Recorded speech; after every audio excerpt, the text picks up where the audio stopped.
जिस दौर में भी सेल्फ मोटिवेशन। लाइफ में सेल्फ मोटिवेशन के लिए आप देखिए, जीवन में जब आप कुछ भी शुरुआत करते हैं, ध्यान से सुनना, कुछ भी शुरुआत करते हैं, चाहे कोई काम शुरुआत कर रहे हो या रिश्ता हो अपना या पढ़ाई हो, कुछ भी हो, और बाद में पता चलता है कि हमसे गलत चुनाव हो गया है, हमने कोई गलत चॉइस कर ली है।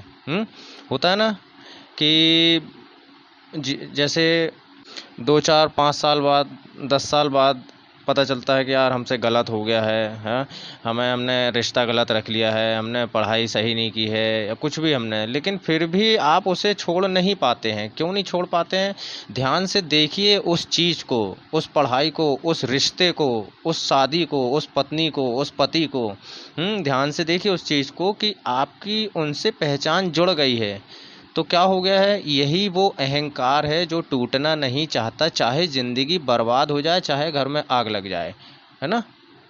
और यदि अज्ञान में, ना समझी में, संस्कार वश आप सही काम करते हैं तो वो सही नहीं है। हाँ, संस्कार की बात कर रहा हूँ कि यदि अज्ञान में संस्कार वश आप सही काम करते हैं तो वो सही नहीं है। उसी प्रकार अज्ञान में संस्कार वश यदि कोई गलत काम कर रहे हैं तो वो भी गलत नहीं है। लेकिन अज्ञान में जो भी काम किया जाए वह गलत ही होगा। यहाँ संस्कार की बात नहीं हुई। क्योंकि बड़े बड़े समझदार हैं, पढ़े लिखे हैं, सब कुछ हैं, लेकिन अज्ञानी है, वो ज्ञानी कोई नहीं है। हाँ, यहाँ ज्ञानी और अज्ञानी की बात हो रही है कि आप बहुत पढ़े लिखे हैं, बहुत ज़्यादा पढ़े लिखे हैं, आप यूनिवर्सिटी इंस्टीट्यूट से बाहर से पढ़ाई लिखाई की है, आप बहुत कुछ सीख गए हैं, हाँ, बहुत कुछ समझ भी गए हैं, लेकिन आप जो प्रथाओं को लेके, जो अंधविश्वास को लेके आप हैं, तो आप अज्ञान हैं। और फिर अज्ञान में जो भी किया जाता है वो गलत ही परिणाम निकलता है। जो अपने तन मन भावनाओं और जो अपनी वृत्ति हैं, वृत्तियों को, प्रकृति को नहीं समझता, वह एक, समझ लो, पुतला है, एक रोबोट है बस, और कुछ नहीं है इसके आगे। उसके प्रति आप में करुणा जरूर होनी चाहिए, लेकिन क्रोध इसलिए आता है क्योंकि सामने वाले को कुछ भी नहीं मालूम, और अगर हम कुछ सच बताते हैं तो वो फिर उल्टा चिढ़ता है। उसका चिढ़ना स्वाभाविक है, क्योंकि अभी तक उसके सामने सत्य नहीं आया है, कोई चीज़ की जानकारी नहीं आई है, और अगर हम उस चीज़ की जानकारी देते हैं तो फिर उसका हमें गलत परिणाम मिलता है। तो वहाँ पे हमें क्रोध, ईर्ष्या बिल्कुल नहीं आना चाहिए, क्योंकि ये परिवार ही नहीं, संसार में कहीं कोई उत्पत्ति नहीं हो रही है ना। जो पहले ही मौजूद था, बस उसी के नए रूप को हम उत्पत्ति कह देते हैं, जो पहले से ही है, और उसे एक नया नाम और पहचान दे देते हैं। हाँ, वस्तु हो, व्यक्ति, सब पिछली वस्तु का ही नया रूप है और कुछ नहीं है। कुछ भी ऐसा नहीं होता है जिसको बहुत गंभीरता से लिया जाए, लेकिन जब हम किसी बात को बहुत गंभीरता से ले लेते हैं, तब वो हमारे लिए बहुत महत्वपूर्ण एक मुद्दा बन जाता है। जिन बातों को लेकर आप गंभीर नहीं होते, वह बहुत महत्वपूर्ण रहती ही नहीं है, क्योंकि सच तो एक है ना, बाकी तो पूरा वहम है, झूठ है। आप पूजा पाठ कर रहे हैं किसी भी, हाँ, हर घर में कोई ना कोई की पूजा पाठ हो रही है, दिन भर हो रही है, साल में हो रही, 2 4 बार हो रही, शादी हो गई तो हो रही, कुल देवी की हो रही, इष्ट देव की हो रही। क्यों हो रही है? अगर उसके बारे में आप इतना ही बोल दोगे नहीं ये ऐसा कुछ नहीं है, कुछ भी नहीं है, तो सामने वाले को यकीन नहीं होगा, बस वहीं से आपकी दुश्मनी भी शुरू हो जाएगी। क्योंकि जो सत्य है उसे साहसपूर्वक, निर्भीक होकर लोगों से कह बस दो कि सत्य वो नहीं है, वो झूठा है, दिखावा है, बस एक बच्चों के गुड्डे गुड़िया का खेल और कुछ नहीं है। तो क्या है, कह देने मात्र से भी उससे किसी को कष्ट होता है या नहीं होता है ना। उसकी तरफ ध्यान मत दो, है ना। क्योंकि क्या है, सामने वाला, आप तो बहुत बुद्धिमान हो, आप प्रबल हो, आप ज्ञानी हो, लेकिन दुर्बलता को कभी ऐसा आश्रय मत दो। हाँ, ईश्वर जो है वो अलग ही है, और वो है भी नहीं है। सत्य की ज्योति बुद्धिमान, हाँ, बुद्धिमान मनुष्यों के लिए यदि अधिक मात्रा में प्रखर प्रतीत होती है और उन्हें बहा ले जाती है तो ले जाने दो। वे जितना शीघ्र बह जाएंगे उतना ही उनके लिए अच्छा होगा। क्योंकि झूठ, बुराई, गलत ये बहुत सारी हैं, बहुत सारी। अब ब्रह्म ही तो है ना ये दुनिया, पूरा संसार। तो अगर एक सच आ जाएगा, बातों को कौन मान लेगा? एक परमात्मा आ जाएगा, एक ईश्वर आ जाएगा, एक कृष्ण आ जाएगा, राम आ जाएगा, तो कौन उसकी बात मानेगा कि भैया ये बुद्ध है, यही तो सब कुछ है, इसकी बात मानो, हम सब कुछ गलत करते आए हैं, बाप दादा से गलत करते आए हैं। भाई सच्चा होना सरल है, उसमें कोई मेहनत नहीं लगती है। मेहनत तो लगती है झूठा होकर जीने में। सोचो एक अभिनेता, एक्टर, इन्फ्लुएंसर की जो छवि लोगों के मन में है वो असली नहीं है, वो वास्तव में वैसे नहीं हैं, वो तो बस वैसे होने का अभिनय करते हैं। लेकिन उन्हें अपनी बस इस झूठी छवि को बरकरार बनाए रखने के लिए देखो कितने पापड़ बेलने पड़ते हैं।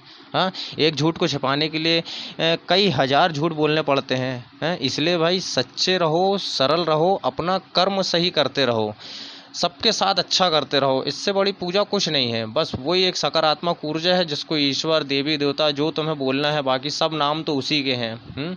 तो वो नाम के द्वारा मूर्ति भी बनाई जा रही है, पूजा पाठ भी हो रही है, घर घर में दुकानें खुल गई हैं, घर में ऐसा कर रहे हैं, वैसा कर रहे हैं। कितना खर्चा नहीं करते हैं यार, कितना अपन, जैसे मान लो एक नॉर्मल साधारण मिडिल क्लास का परिवार दिवाली भी अगर मनाता है तो 10,000 की दिवाली मनाता होगा कि नहीं मनाता होगा? हाँ भाई, 10,000 खर्चा मत करो, 5,000 अपने घर में खर्चा करो। एक महीने का राशन आता है, 5,000 रुपये कोई ऐसे ज़रूरतमंद को लगा दो कि उसको और उस ऊपर वाले के अलावा किसी को पता ना चले। हाँ, ऐसी दिवाली कोई मना सकता है? नहीं मनाएगा। और अगर आप बोलोगे कि भाई ऐसा कर लो, तो वो सामने वाला चढ़ बैठेगा आपके ऊपर, लेकिन ऐसी दिवाली नहीं मनाएगा। वो झूठे में 10 की जगह 50,000 खर्च कर देगा, 25,000 के पटाखे फोड़ देगा, मिठाइयाँ कर देगा, ढोंग कर लेगा। दूसरे दिन से फिर वैसे ही। क्या बदलाव आया?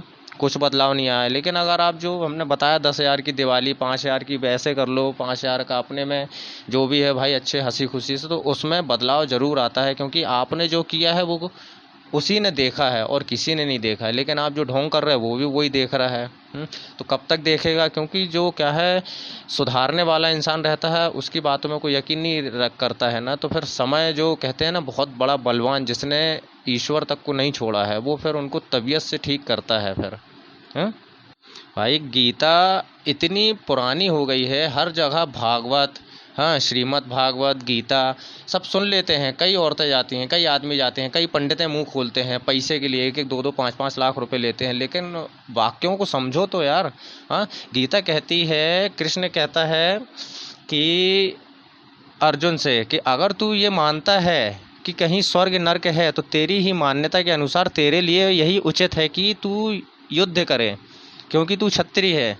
और युद्ध में यदि तू हारता है तो तेरी मान्यता अनुसार तुझे स्वर्ग मिलेगा, क्योंकि अंतिम श्वास तक तू अपने धर्म का पालन करता रहा। और अगर जीतता है तो राज्य का सुख मिलेगा। हाँ, लेकिन युद्ध करना ही तेरे लिए उचित है। उठो और युद्ध करो। हाँ, इस लाइन का मतलब समझते हैं आप? हाँ, और समझना कुछ है नहीं है। बाकी सब अपने नेतागिरी में देखो, सब अपने अपने में भाई, यहाँ खड़े हो रहा है, वहाँ खड़े हो रहा है। लेकिन अब नेता होना भी छोटी मोटी बात थोड़ी है। आजकल हर कोई नेता बन रहा है, हर कोई राजा बनना चाहता है। कौन कर रहा है ये बताओ ना? कौन चल रहा है? कौन अपने हिसाब किताब से चल रहा है कि यार सच बात है, थोड़ा बदलना चाहिए? भाई अपने लिए नहीं बदल रहा है। कौन करता है? सब अपने बच्चों के लिए करते हैं ना, फिर वो बच्चे अपने बच्चों के लिए करते हैं, फिर वो बच्चे अपने बच्चों के लिए करते हैं। स्वयं के लिए कौन करता है? सिर्फ ढोंग करता है। आज ये तो इतनी गर्मी गिर रही है, इतना तापमान बढ़ रहा है, इसके लिए सबसे घटिया जिम्मेदार गंवार नेता, 2 कौड़ी के सेलिब्रिटी, लुटेरे, लालची व्यापारी, वो लालची लोग जो प्रसिद्ध होते हैं खेल, कला इत्यादि के नाम से और घटिया चीज़ों का प्रचार करते हैं, और फिर ये आम जनता जो इनको देखकर, सुनकर, फॉलो करके शेयर करते हैं, उनके सिर पे बैठा देती है उन लोगों को।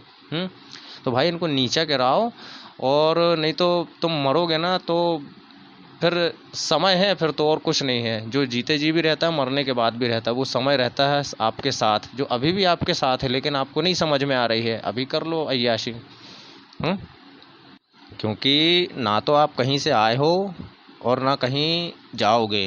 हाँ, आप हो ही नहीं, बस लगता है कि आप हैं, मगर जैसा तो कुछ भी है ही नहीं है ना? आप जैसा जिसने जान लिया कि वह है ही नहीं, वह मुक्त है, सभी सुख से, दुख से, बंधनों से, हर चीज़ से मुक्त।